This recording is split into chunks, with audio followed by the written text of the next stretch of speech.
বিসমিল্লাহির রহমানির রহিম। সুপ্রিয় ছাত্রছাত্রীরা, আমি তোমাদের ইতিহাস ও সামাজিক বিজ্ঞানের নমুনা প্রশ্ন 2 এর এক কথায় উত্তর প্রশ্ন নিয়ে আলোচনা করতে যাচ্ছি এবং উত্তরগুলো বলে দেওয়ার চেষ্টা করতেছি। তোমরা অনেকেই কমেন্টসে আমাকে অনুরোধ করেছিলে প্রশ্নের উত্তরগুলো দেওয়ার জন্য।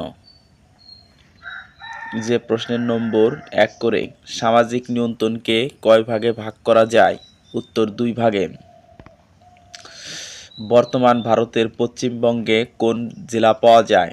তমলুক। 3. মিশরের শাসকদের উপাধি কী ছিল?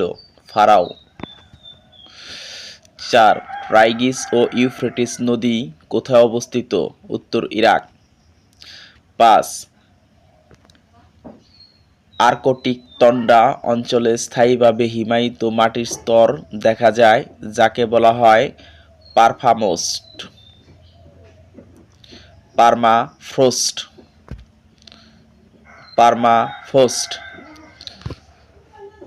6.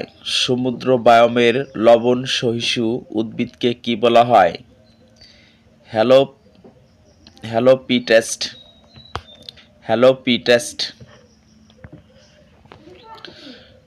7. বিশ্বে বর্তমানে পুঁজিবাদী ও সমাজতান্ত্রিক অর্থনৈতিক ব্যবস্থার কয়টি মিশ্রণ দেখা যায়? উত্তর 2। 8. সামাজিক সাংস্কৃতিক ইতিহাসের উৎস কয় ধরনের? উত্তর 2 ধরনের। 9. সাহিত্যিক উৎসগুলো লিখো। উত্তর তালপাতায় লেখা পাণ্ডুলিপি, কাব্য সংকলন, আইনশাস্ত্র, চিকিৎসাশাস্ত্র, কৃষি বিষয়ক গ্রন্থ, ভ্রমণ কাহিনী ইত্যাদি। কত সালে বাংলা সন প্রবর্তন করা হয়? উত্তর 1584। এখন আলোচনা করতে যাচ্ছি সংক্ষিপ্ত প্রশ্নের উত্তর দাও। যে প্রশ্নের নম্বর 2 করে, অর্থাৎ 10টায় 20 নম্বর। 1. মার্টিন লুথার কে ছিলেন? তিনি কোন বিষয়ের জন্য বিখ্যাত? উত্তর যুক্তরাষ্ট্রের বিখ্যাত মানবাধিকার নেতা, বর্ণ বৈষম্যের বিরুদ্ধে ও কৃষ্ণাঙ্গদের সম অধিকার আদায়ের লড়াইয়ের জন্য বিখ্যাত, সুন্দর বিরুদ্ধে ও কৃষ্ণাঙ্গদের সমাধিকার আদায়ের লড়াইয়ের জন্য অপেক্ষা করে। 2. সরকার কয়টি বিভাগের মাধ্যমে কাজ করে ও কি কি? উত্তর 3টি বিভাগের মাধ্যমে কাজ করে: আইন তৈরি ও সংশোধন, রাষ্ট্রের মধ্যে প্রয়োগ করা, কেউ আইন ভঙ্গ করলে তার বিচার করা। 3. পিরামিড কি? পিরামিড কোথায় অবস্থিত?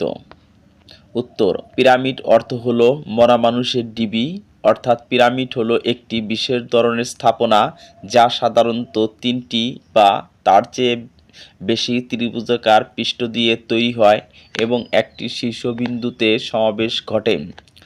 প্রাচীন মিশরে পিরামিডগুলো প্রধানত সমাধির জন্য নির্মিত হতো, যেখানে রাজা ও রানীদের সমাধি রাখা হতো।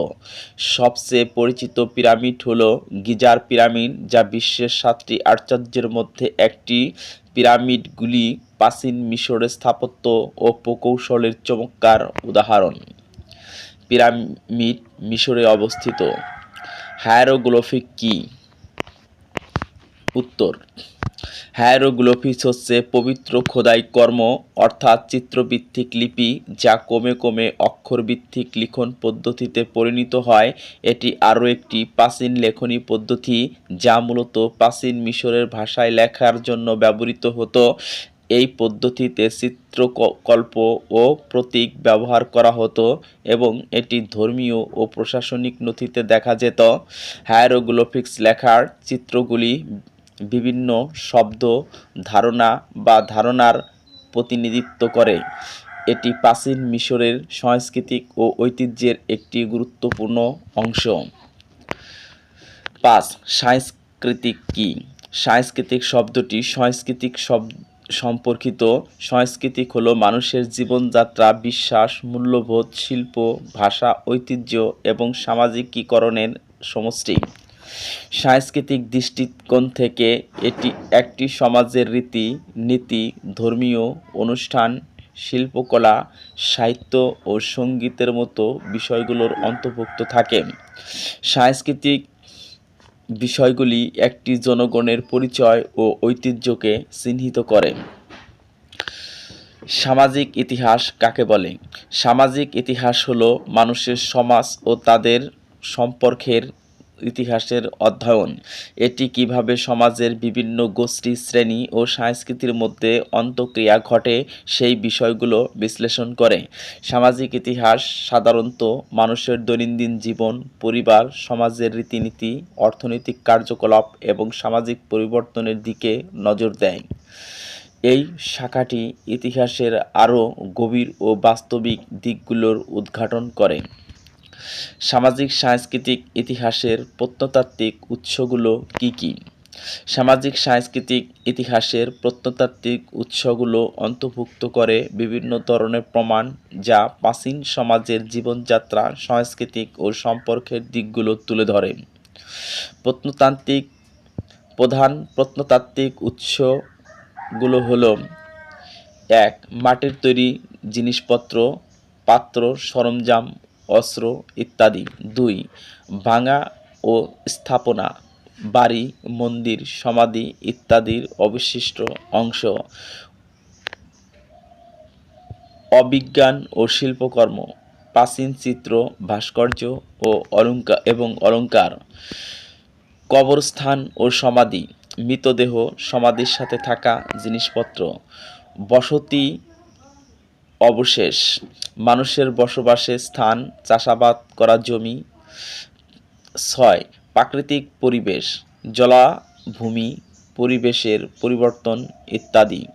এসব উৎস বিশ্লেষণ করলে গবেষকরা প্রাচীন সমাজের জীবন, বিশ্বাস, অর্থনীতি ও সংস্কৃতির চিত্র আঁকতে সক্ষম হন। ৮. টেরাকোটা কি? যে কোনো দুটি টেরাকোটা শিল্পের নাম লিখো। উত্তর: টেরাকোটা হলো একটি বিশেষ ধরনের মাটির তৈরি শিল্প যা সাধারণত খাদযুক্ত, অলঙ্কৃত অথবা পেইন্ট করা হয়। এটি সাধারণত মাটি থেকে তৈরি করে পরে বেক করা হয়, ফলে এটি শক্তিশালী ও স্থায়ী হয়। টেরাকোটা শিল্পের দুটি উদাহরণ: ১. চীনের টেরাকোটা আর্মি। এটি প্রাচীন চীনের কুইন রাজবংশের সম্রাট কিউ শি হুয়াং এর জন্য নির্মিত মৃত ব্যক্তির রক্ষা কবচ। এতে হাজার হাজার জীবন আকারের সৈন্য, ঘোড়া ও যুদ্ধের যন্ত্র রয়েছে। ২. ভারতের টেরাকোটা শিল্প। বিশেষ করে পূর্ব ভারত ও বিহারে প্রচুর টেরাকোটা শিল্পকর্ম পাওয়া যায়, যেমন দেবতার মূর্তি, দৈনন্দিন জীবনের চিত্র। এই চিত্রকর্মগুলি প্রাচীন সভ্যতার বিভিন্ন দিক তুলে ধরে। ৯. তৃণভূমি বায়ুকে কয় ভাগে ভাগ করা যায় ও কী কী? উত্তর: ২ ভাগে ভাগ করা যায়, ক্রান্তীয় তৃণভূমি বা সাভানা ও নাতিশীতোষ্ণ তৃণভূমি। ১০. মিশ্র অর্থনীতির বৈশিষ্ট্যগুলো কী কী?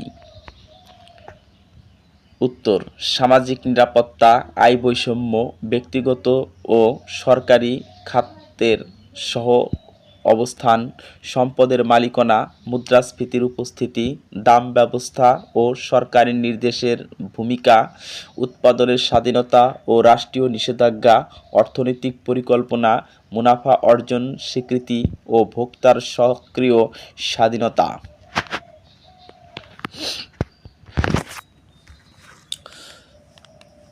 রচনামূলক প্রশ্ন প্রেক্ষাপটবিহীন। ক বিভাগ, পূর্ণমান 15। এখানে 3টি প্রশ্ন থাকবে, 3টি প্রশ্নের উত্তর দিতে হবে। আমরা রচনামূলক প্রশ্ন 1 নিয়ে আলোচনা করতে যাচ্ছি। ইতিহাসের উৎস হিসাবে বণিক ও পর্যটকদের লেখা ভ্রমণ কাহিনী কতটুকু গ্রহণযোগ্য ব্যাখ্যা করো। 5. উত্তর, বণিক ও পর্যটকদের লেখা ভ্রমণ কাহিনী ইতিহাসের উৎস হিসাবে কিছুটা গ্রহণযোগ্য, তবে তাদের নির্ভরযোগ্যতা নির্ভর করে কয়েকটি বিষয়ের উপর। ১. দৃষ্টিকোণ ও উদ্দেশ্য। বণিক ও পর্যটকরা সাধারণত তাদের বাণিজ্যিক লাভ অথবা ব্যক্তিগত অভিজ্ঞতার ভিত্তিতে লিখেন, ফলে তাদের অভিজ্ঞতা ইতিহাসের একটি গুরুত্বপূর্ণ দৃষ্টিকোণ প্রদান করে, যা সবসময় পূর্ণাঙ্গ চিত্র তুলে ধরতে পারে না। ২. সাংস্কৃতিক প্রভাব। ভ্রমণকারীদের লেখা মাঝে মাঝে স্থায়ী সাংস্কৃতিক ও জীবনযাত্রার নির্দিষ্ট দৃষ্টিকোণ তুলে ধরে, কিন্তু এই বিবরণগুলি অনেক সময় পক্ষপাতদুষ্ট হতে পারে। ৩. তত- তিন তত- তিন তত্ত্বের সঠিকতা। অনেক সময় অনেক সময় ভ্রমণ কাহিনীগুলোতে অতিরঞ্জিত বা ভুল তথ্য থাকতে পারে, তাই সেগুলোকে অন্য উৎসের সাথে মিলিয়ে যাচাই করা প্রয়োজন।